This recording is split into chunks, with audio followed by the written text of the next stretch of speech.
It's a long-awaited takeoff for these Afghan evacuees who said goodbye to their homeland in the pre-dawn hours, driven away by the fear that the restoration of a Taliban regime means a return to a harsh version of Islamic law. Outside the airport, the chaos continues, with U.S. and Afghan security forces, as well as Taliban members, trying to assert order.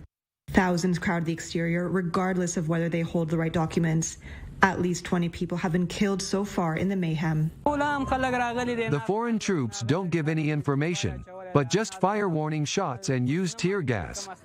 We've come here with valid legal documents, but they still beat us and drive us out of the airport.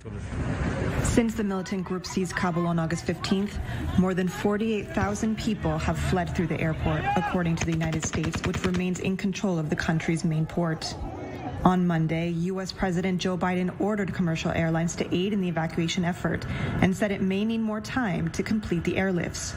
The Taliban says no extension to the evacuation timetable has been requested, nor would be granted, while the United States says negotiations are ongoing. No, we do not want to extend, because that is occupation. The occupation must come to an end, and they can have a good relation with us. If they want to, they can participate in reconstruction of Afghanistan, and they can have cooperation with Afghanistan, with the people of Afghanistan in a new chapter.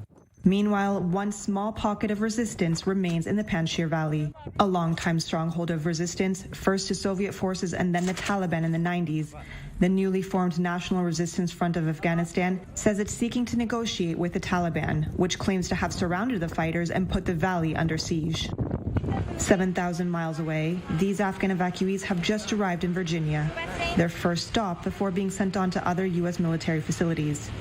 But the relief of having arrived at safety is tainted by grief for those left behind. My two children in Afghanistan, and I am